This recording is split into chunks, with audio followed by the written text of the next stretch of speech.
Child and adolescent development में हम 5 aspects के बारे में बात कर रहे होते हैं। Prenatal development, cognitive, language, moral and emotional. Emotional development में हम सबसे पहले समझते हैं कि इमोशंस क्या हैं। इमोशंस जो है वो एक कॉम्प्लेक्स साइकोलॉजिकल स्टेट होते हैं जिसके 2 एस्पेक्ट्स होते हैं। पहला है एक्सपीरियंस, जो कि सब्जेक्टिव होता है, अलग अलग इंसान जो है वो चीज़ों को अलग अलग तरीके से एक्सपीरियंस करते हैं। और दूसरा है फिजियोलॉजिकल स्टेट। जब आप गुस्सा होते हैं तो आपकी हार्ट बीट जो है वो तेज़ होने लग जाती है, या जब आप स्ट्रेस में होते हैं तो आपका मुंह सूखने लग जाता है ना। तो ये सारी जो चीज़ें हैं वो होता है फिजियोलॉजिकल रिस्पॉन्स, बॉडी कैसे रिस्पॉन्ड कर रही है। और इसके अलावा होते हैं एक्सप्रेशंस, आपका फेशियल रिस्पॉन्स कैसा होता है।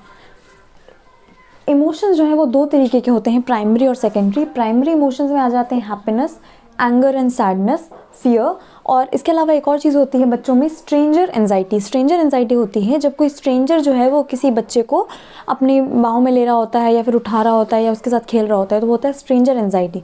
बच्चे जो हैं वो जनरली तब तक चिल रहते हैं जब तक उनके पेरेंट्स जो है वो आसपास रहते हैं, तो थोड़ा सा उनको स्ट्रेंजर एंजाइटी कम होती है। मगर अगर उनके पेरेंट्स भी आसपास नहीं है और फिर कोई स्ट्रेंजर उनके पास आ रहा होता है तो फिर उन्हें स्ट्रेंजर एंजाइटी होती है। और है दूसरा सेकेंडरी इमोशंस। तो सेकेंडरी में आ जाते हैं guilt, humiliation, embarrassment, jealousy, self esteem और ऑनर। इन्हें हम सेल्फ कॉन्शियस इमोशंस भी बोलते हैं क्योंकि ये खुद को लेके अवेयर इमोशंस हैं। जैसे गिल्ट आपको तब होता है जब आप अवेयर होते हैं कि हाँ मैंने कुछ गलत करा है। ह्यूमिलिएशन भी तभी होती है, एम्बैरेसमेंट भी तब होती है जब आपको पता है कि लोग आपको देख रहे हैं। सेल्फ अवेयर है ना, आप खुद को लेके कॉन्शियस हैं कि सब आपको देख रहे हैं, आपने कुछ गलत करा है या कुछ आपसे गलती से कुछ हो गया। जेलसी है फिर आपको कि आप खुद को लेके अवेयर है कि सामने वाला जो है वो ज़्यादा अच्छा है, मैं उतनी अच्छी नहीं हूँ। सेल्फ एस्टीम जो है वो अच्छे वे में, जब आपका सेल्फ एस्टीम बूस्ट होता है। और इसके अलावा है ऑनर, ऑनर भी आपका अच्छे। तो इसमें कुछ अच्छे कुछ बुरे इमोशंस होते हैं और ये इनको हम बोलते हैं सेल्फ कॉन्शियस इमोशंस। ये हो गए प्राइमरी इमोशंस, और सेकेंडरी इमोशंस को हम सेल्फ कॉन्शियस इमोशंस भी बोलते हैं। अब हम बात करते हैं टेम्परामेंट के बारे में। Inborn emotional and behavioural style. जैसे कुछ बच्चे होते हैं ना जो रोने लग जाते हैं, कुछ बच्चे होते हैं जो शाय होते हैं, कुछ बहुत सबके साथ अच्छे से बात कर लेते हैं, खेल कूद कर लेते हैं। तो ये टेम्परामेंट होता है जो हेविली इम्पैक्टेड बाय जेनेटिक्स होता है। जेनेटिक्स काफ़ी हद तक डिसाइड करती है कि आपका टेम्परामेंट कैसे होगा। आप इजी गोइंग होंगे, आप थोड़े रिजर्व्ड होंगे, या फिर आप ज़्यादा ही ऐसे खुले हुए बातचीत करने वाले होंगे, या आप क्रैंकी होंगे, गुस्से करने वाले होंगे। थोड़ा बहुत मतलब मोस्ट पार्ट जो है ये होता है डिसाइडेड बाय जेनेटिक्स। टेम्परामेंट हो गया। अब टेम्परामेंट के बारे में जो मेजर मॉडल है वो दिया था थॉमस एंड चेस ने, जिन्होंने एक लॉन्गिट्यूडिनल स्टडी करी और उसके बाद फिर उसमें से उन्होंने ये कंक्लूजन्स निकाले कि जितने पार्टिसिपेंट पर उन्होंने स्टडी की थी उनमें से जो 40% थे बच्चे वो थे ईजी गोइंग, 10% जो थे वो थे मोस्ट डिफ़िकल्ट टू, ज़्यादा डिफ़िकल्ट थे हैंडल करने के लिए। उनको ज़्यादा तुरंत गुस्सा हो जाते थे, तुरंत क्रैंकी हो जाते थे, रोने लग जाते थे ये वो। और 15% थे slow of warm up nature, मतलब कि पहले तो वो बहुत ऐसे हो जाते थे कि वो पता नहीं क्या हो गया है, रिजर्व रहते थे बहुत, मगर फिर उसके कुछ टाइम बाद फिर वो थोड़े एक्टिव हो जाते थे, वार्म अप हो जाते थे। और 35% जो है जिन्होंने कुछ पेक्यूलियर फीचर नहीं शो करे जो किसी भी कैटेगरी में फिट बैठते हैं, वो एक ब्लेंड था दोनों कैटेगरीज, तीनों कैटेगरीज में से एक दूसरे का। थॉमस एंड चेस बात करते हैं टेम्परामेंट मॉडल में 9 डायमेंशंस के बारे में। पहला है लेवल ऑफ एक्टिविटी, मतलब बच्चा कितना एक्टिव है। कुछ बच्चे होते हैं जो फिर बहुत खेल कूद करते रहते हैं, कुछ बच्चे जो होते हैं शांति से बैठ के ड्राइंग कर रहे होते हैं। दूसरा है रिदमिसिटी ऑफ फंक्शन, कितने रिदम में उनके जो रूटीन है वो है। सेम टाइम पे भूख लग रही है, सेम टाइम पे सो रहे हैं, या फिर कभी सो रहे हैं, कभी भूख लग रही है, कभी उस टाइम पे भूख नहीं लग रही है। अगला है डिस्ट्रैक्टेबिलिटी ऑफ बिहेवियर। डिस्ट्रैक्टेबिलिटी ऑफ बिहेवियर मतलब कितनी ईजिली डिस्ट्रैक्ट हो जा रहे हैं। जैसे अगर तुरंत काम कर रहे थे या खेल रहे थे, टीवी ऑन हो गया तो तुरंत डिस्ट्रैक्ट हो गए या नहीं हुए। फिर है अप्रोच और विड्रॉल टू स्टिमुलाई। कोई भी नई चीज़ को देख के वो उस चीज़ को अप्रोच करते हैं। जैसे घर में नए लोग आए तो वहाँ जाके वो और खेलने कूदने लग जाते हैं कि अच्छा कौन है, या फिर जाके घर में छुप जाते हैं। फिर है इन्वायरमेंटल अडाप्टेबिलिटी, कितनी जल्दी वो इन्वायरमेंट में अडाप्ट करते हैं। जैसे अगर स्कूल बदल गया है तो अच्छे से वो बातचीत करने लग गए, नए दोस्त मिले, नया स्कूल ये वो, या फिर वो भी हफ्तों तक रो रहे हैं कि मेरा स्कूल क्यों बदल दिया, मेरे वहाँ पुराने अच्छे दोस्त थे। अटेंशन टाइम वही है कि किसी चीज़ को कितनी देर तक वो उसमें अटेंशन देके वो काम कर पा रहे हैं, कितनी देर तक वो ड्राइंग कर रहे हैं वन गो में बिना कहीं डिस्ट्रैक्ट हुए। Level of intensity of response, कितना ज़्यादा इंटेंस है उनका रिस्पॉन्स। जैसे अगर छोटी सी बात हो गई तो बहुत तेज़ तेज़ रोने लग गए, तो मतलब काफ़ी इंटेंस वो रिस्पॉन्स दे रहे हैं, या फिर छोटी सी बात है तो हल्का फुल्का थोड़ा थोड़ा रोए और फिर चुप हो गए। चाइल्ड एंड एडोलेसेंट डेवलपमेंट में हम एक इंपॉर्टेंट एस्पेक्ट पढ़ते हैं इमोशनल डेवलपमेंट। इमोशनल डेवलपमेंट के अंदर बच्चे का जो इमोशन है वो काफ़ी हेविली रेगुलेट होता है उसकी अटैचमेंट से।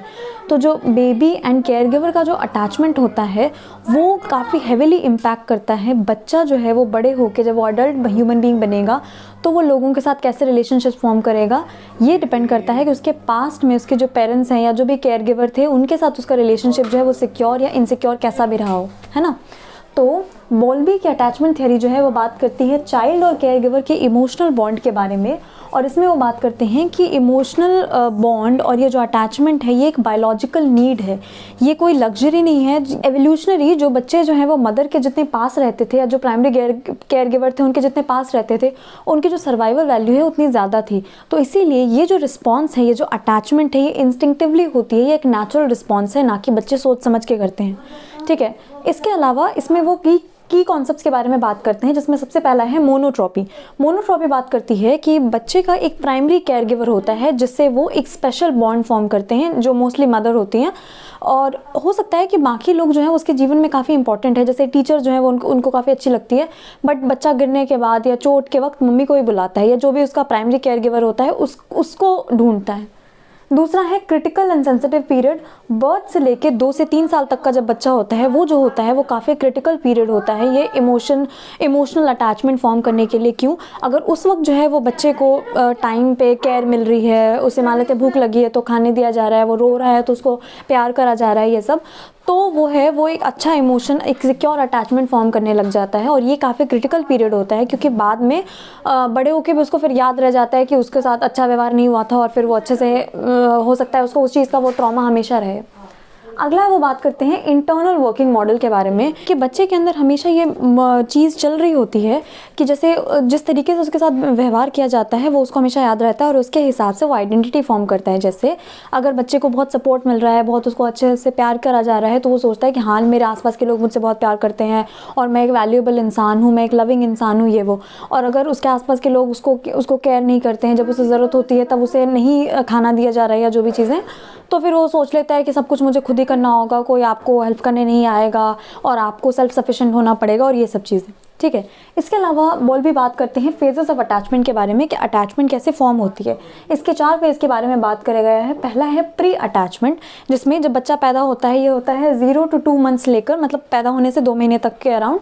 इसमें क्या होता है, बच्चा पैदा होता है मगर वो कोई किसी से अटैचमेंट उसकी फॉर्म नहीं होती है, वो सबको देख के सिमिलर तरीके से स्माइल करता है। अगला है अटैचमेंट इन द मेकिंग, जो 2 से 7 महीने तक होता है। इसमें धीरे धीरे बच्चा जो है वो समझने लग जाता है कि हाँ ये मेरे फैमिली के लोग हैं, ये मेरे जानकार हैं, उनके साथ वो खुश रहता है। कोई स्ट्रेंजर आता है तो उसे स्ट्रेंजर एंजाइटी होने लग जाती है कि पता नहीं कौन आ गया है, और फिर उनसे दूर भागने लग जाता है, अपने पेरेंट्स की तरफ क्लिंगी हो जाता है। इसके बाद है क्लियर कट अटैचमेंट।